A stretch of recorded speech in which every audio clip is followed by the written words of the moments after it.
Until this happened. So I'm listening to a YouTube video. This seems like a big problem for the project, however, it gave me some useful information.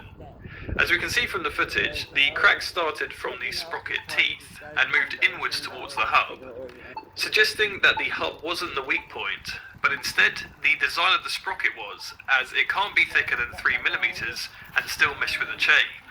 So the next step is to cut a large copper disc that will be 1/2 of the magnetic clutch and will directly drive the rear wheel. Then we need a lot of magnets mounting to a freely spinning hub that will be driven by the chain. But how many magnets do we actually need? I went back to the test rig and used this container of water to vary the weight hanging from the axle, which directly varies the torque on the disc. And this showed that the RPM of the disc is proportional to the torque applied. So if we plot a graph of torque versus RPM, we get a nice straight line. The next thing to test is how the RPM is affected by the number of magnets. So each test had a different number of magnet sets, with each set containing 4 magnets, as I have 2 on the front and 2 on the back. And this result wasn't linear. So increasing the number of magnets didn't reduce the RPM proportionally. But from the first test, we know that the weight is directly linked to the RPM. So we can actually calculate the required weight we need to reach 100 RPM for each set of magnets. This now gives us a constant RPM value with a varying amount of torque, and can be used to calculate the dissipated power, which if we plot a graph of the power at 100 RPM, we get a straight line. So this means the number of magnets is directly linked to the power transfer through the clutch, and not the RPM. I then found this calculator online for working out the power required to ride a bike at a given speed. So let's say we want to ride at 10 miles per hour. We need a power output of about 68 watts. From the tests, I know that 5 sets of magnets can produce 7.8 watts at 100 RPM. This means that I'll need 44 sets of magnets, and because there's 4 magnets per set, that's a total of 176 magnets. But there's a catch. This 100 RPM is the speed difference between the copper and the magnets, which at 10 miles per hour, the rear wheel and therefore the copper disc will be spinning at 135 RPM. So the magnets need to be spinning 100 RPM faster than that at 235 RPM. This might sound like a lot, but actually through the sprocket ratio on this bike, I only need to pedal at about 84 RPM to maintain this speed difference, which is definitely achievable. I then realised it was cheaper to buy these magnets in packs of 100, so I ordered 200 just to be safe, which seemed to wipe out their stock. And having 200 magnets means there's 50 sets, which should fit perfectly around the perimeter of the copper disc. I then press bits and bearings onto an adapter that matches the smaller thread on the hub. Then these bearings can be pressed into the rear sprocket that also has mounting holes for another disc that will be used to attach the magnets, which I cut from an aluminium sheet. Once everything is on the bike, it's easier to understand how this will all work. The chain spins the aluminium disc, which will eventually hold the 200 magnets, and it isn't linked to the rotation of the rear wheel or copper disc at all, due to the bearings. So the pedals and rear wheel spin completely independent of one another, and the only way to drive the rear wheel is through the magnets inducing current in the copper disc. I then 3D printed a magnet bracket using clear resin on the Form 3, and these turned out really nice. The magnets can then be pushed into position with the flipped polarity configuration and attached to the aluminium disc with a couple bolts. By spinning the pedals, it's clear the magnets have an effect on the rear wheel, which is very promising as this is just 10% of the final number of magnets. But there is a slight issue: the chain sticks to them.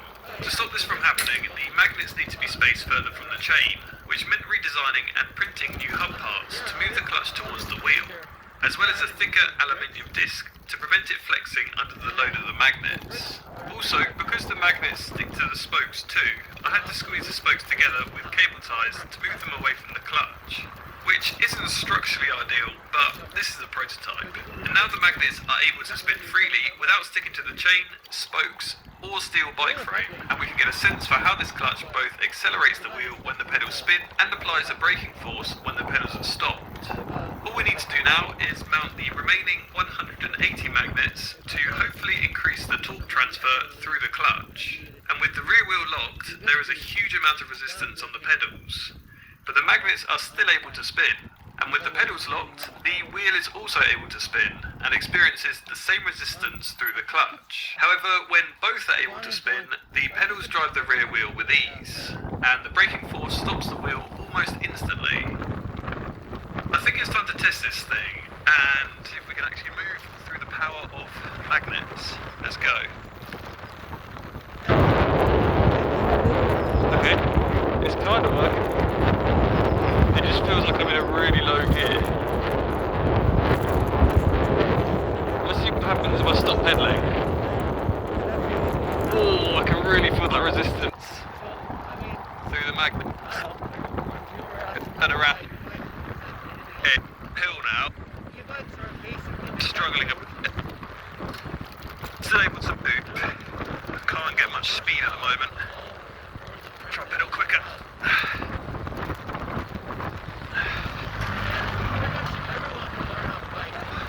Right.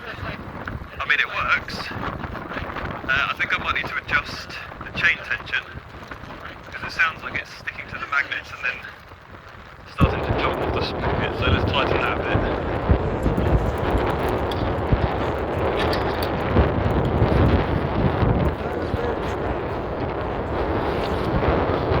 In theory, the faster I put, the more torque I should output, according to my previous tests. But like now, I'm just matching the speed of the copper, and then if I stop pedaling, oh, I can really feel that resistance. It's a really weird sensation because it's not directly linked to the rear wheels. It almost feels like I'm wheel spinning if I put too much force in. It's very hard to keep a constant pedal speed with the rear wheel. Okay, here we go, and lock the pedals. So it's not quite as strong as a regular brake, but it does slow it down a bit.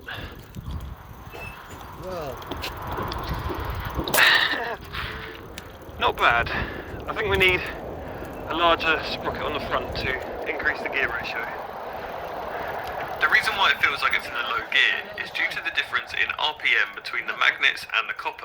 Because in order to generate eddy currents, the magnets must always be moving faster than the copper. Therefore, to reach a higher speed, I need to adjust the sprocket ratio to spin the magnets faster. So I removed the original 45-tooth sprocket and machined my own 68-tooth sprocket, which should increase the ratio significantly, and has a diameter of 280 millimeters, which is the size limit for this bike frame. Fortunately, when buying new chains, they are slightly longer than most bikes need, so I didn't need to join two chains together to make up the extra length. This really helped when cycling, as I was able to maintain a pretty decent speed when riding on flat ground. It's difficult to explain exactly how this magnetic clutch feels, as it's so unique. When riding on smooth flat ground, as long as the magnets are spinning faster than the wheel, the torque at the rear wheel is determined by how fast you pedal. Also, the braking force seems to be a lot stronger at high speed, due to the difference in RPM of the magnets and the copper. So it's not great for bringing the bike to a complete stop, but if you wanted to bleed off some speed, it definitely has some advantages over a conventional brake, due to its no contact friction, which would save on brake pads.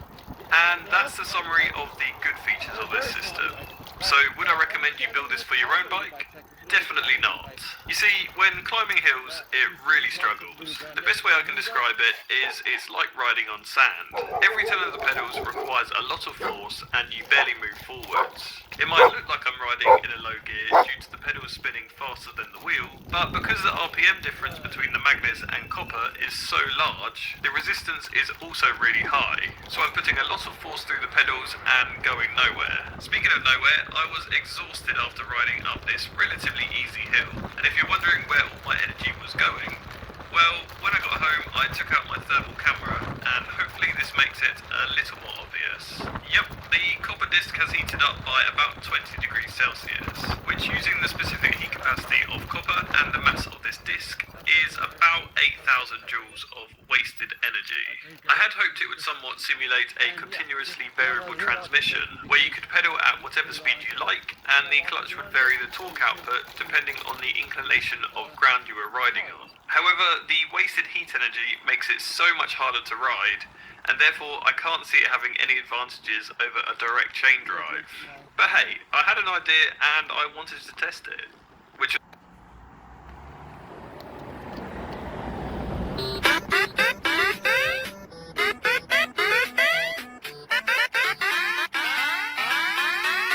Hello friends, welcome back to the Dork Side. I'm the Dork in the Road. I'm here with Travis, Explore Adventure Moto, and we're about to tackle the Washington BDR. I'm the Dork in the Road, and I want to be your internet riding buddy, so please consider subscribing. Travis and I are here at Alta Lake State Park. We're about 2.5 hours from the Canadian border. Came up yesterday, did 500 miles on the bikes because we're going to ride the Washington BDR, but we're going to start at the Canadian border and ride it south. I've got a lot of questions about why we're doing it that way, mostly because that way when we get done, Travis is like 45 minutes from home and I'm an hour and a half from home. So when we're done, gross, sweaty, hungry, tired, it'll be nice to not then have an 8-hour ride to get all the way home because we live in Oregon. So we're starting at the top, working our way down. It's going to be awesome. So we're meeting up with Charles and Danny and Mike and Tim.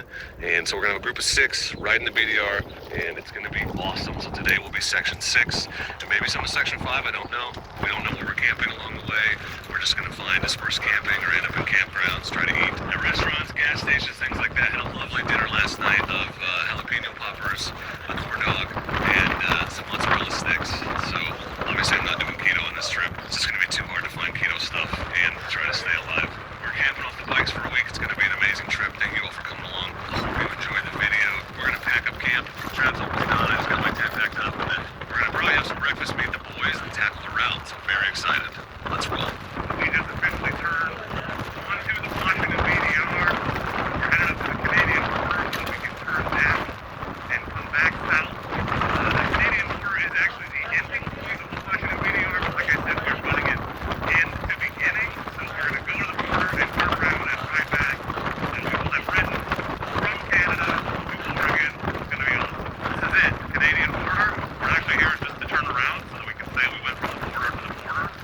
There it is, U.S.-Canada border, the end of the long journey. Let's ride it backwards because we know we're riding backwards because we're backwards people. But we're doing it. It's hot. That's Canada over there. That is the United States of America. Those are the boys. Let's go south.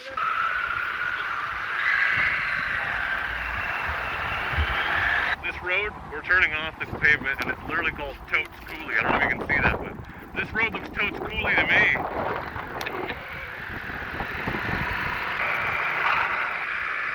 Alright, here we are.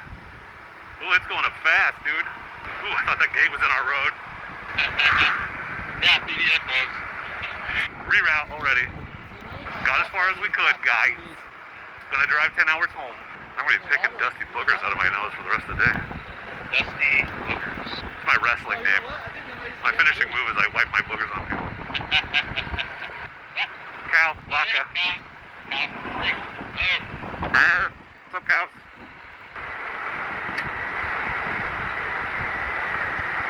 Taking a right. Wait, no, taking the left, bro. What? Oh, you're right. You're right. I turned. That's my bad. I can't read the GPS. I got a good shot of that sign. That's what I was after. Ooh, another big hole. A new logging bridge. I haven't seen a new logging bridge in forever. Man, it's 10 meters bikes. Water crossing. Imagine if Nintendo last year released like a bike. Grand called Excel bike. Is it finally stand-up territory? That was a good warm-up, actually. So like, you actually Oh! have like a turret. It's like that. Woo! This bike! So, like, it's like, Whoa! I love that the traction control knows when I'm doing it on purpose versus when I'm just sliding. oh, yeah. Oh! That was both wheels. That was both wheels. I'm jumping this thing fully loaded. So if you're wondering why I brought the Nord, that is why, baby. That is why. Oh, I got your shenanigans. Oh, now we're going up, bro. There's some mud up here. There's some runoff mud up here. Yeah, sick. Get it. I'm gonna freaking Oh. Dude. Oh, okay, I'm not going that way. Oh, man.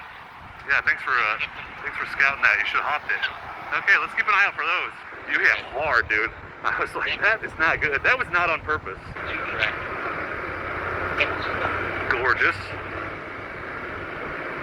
That's a good lesson, and don't get too excited hitting the fun stuff because you just don't know what's around the corner. I wasn't ever worried. I mean, except for the one part where I just saw it. Like, oh, I scored at the throttle. Yeah. Sorry, did you squirt the throttle? I did. I scored at the throttle. Wow, you were that excited, huh? A little technical over there.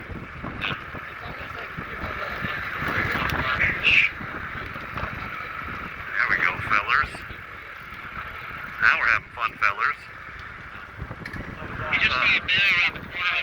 Well, apparently there was a bear down here, so we'll see if we can catch him. Oh, yeah, there he is right there. I don't see him. I see him through the trees right there. Sweet. Well, bear encounter. I haven't seen him, but I believe you. Section 6, everyone. Bear country. I'm gonna say it's probably a mud hole. Oh, dude. Hell yeah. No, it's solid. Because that culvert is there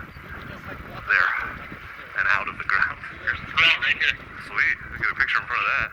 Okay, I want you to ride out that chute and jump. We're here on Route 6 of the Walker, and this is the Skull and Crossbones Corral. Pretty cool. Old piece of history. And there's a cabin over here, too. I'll just show you in a second. But this is neat. Cool that this is still standing. Seems like it won't be for long. But history, you know, this is the way to do the Walker. This way to do BDRs, to get out and see stuff that most people don't ever see. Oh, that's bear. Oh my God, is that bear? Yeah, they're around. Oh, a tree fell on it. Sucks. This was quite a piece. Quite a cabin, right? And it fell right in the doorway. Look at that. Crazy. Destroyed it. Basically just absorb that. See, you don't do anything, you have to do it. Pretty cool, man. Use the weight of your own body. Shoot. Oh, no, you're fine. You use the weight of your own body to lift the bike up and down and slow down. This is such a cool, out-of-the-way place that nobody sees. You know, my whole thing is getting out into the wilderness and seeing things that people don't see and discovering what's out there. And you know, it's so great that the BDR exists because it leads us to things like this. We're just here at the Skull and Crossbones Cabin and Corral on the BDR, and who do we run into? But Lori from Outback Motor Tech going the other direction. So these guys make fabulous products. Travis's bike is covered in it, and as you can see, they're out here walking the walk and making it happen. Field testing all of your products. That's right. So that's awesome, dude. And you went all the way down, and you're coming back up, right? Exactly. It's epic both ways. Yeah. I recommend you do it twice. Yeah. Well, we may do that again sometime. So there you go. I feel less bad that we're doing it quote unquote backwards now because it's awesome both ways. That's fantastic. Well, that's crazy, dude. Awesome to run into you, and I'll link their website in the description. But cool to meet you. Cheers, Yeah, man. I and ride appreciate safe. it. Yeah, thanks. There's some rocks. Oh, another water truck. Yeah, get it. Oh, nice. You nailed it. That was so impressive. Oh, that's actually kind of a deep hole. Yes. So deep. Oh, fun. Not bad. Not bad. So you're going in. I got too close in. I'm sorry. I was in the wrong gear. I think I was still in close. Like, I myself being a dumbass. I didn't get it. I think those were stolen.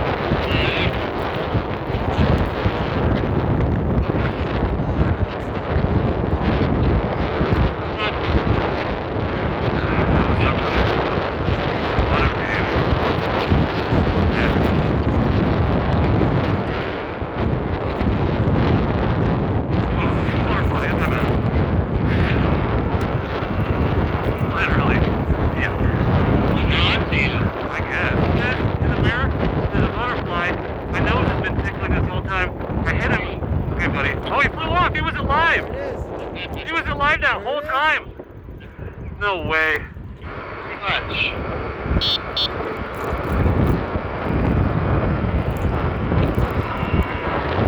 Yeah, we just went over like that. That's Long Frank Pass, 7K. I'll take it. That was fun. Hey, it's not funny here. That is very, very nice. Some ruddy fun stuff. Definitely a recent runoff.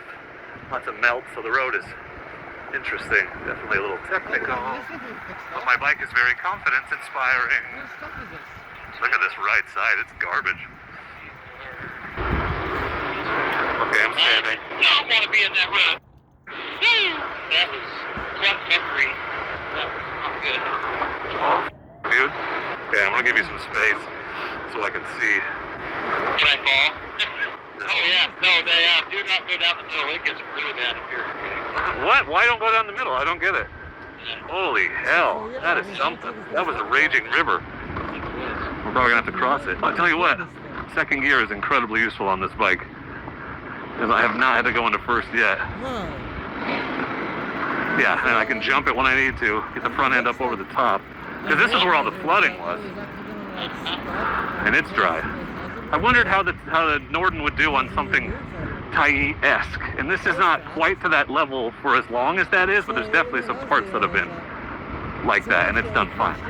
It's not 3 miles of it all at once, but some intense sections. This is the end of section 6, and this whole town flooded last weekend. You can still see all the silt and mud everywhere. All of this, so they're doing a great job cleaning it up fast. There's a bar, there's probably a restaurant too. Oh, we got a KLR and a KLR. This is Concanoli, section 6, complete. Crushed it. Good job, fellers. Now we're gonna find some gasohol. Right here. Yeah. We found it. We did it. We found the gasohol. Good job, us. So here we are in Concanoli. Little store. They have gas. It's over here. Just beautiful surroundings. That's the mountains we just came out of. And as you can see, the remnants of the flood are still here. Water came right down Main Street. They're still cleaning it up just right over there. But we're gonna grab a bite, figure out our next move. It's about 3:43, so trying to find camp for the night isn't out of the question, but it's also not necessary at this moment exactly. So I don't know what for sure we're gonna do, but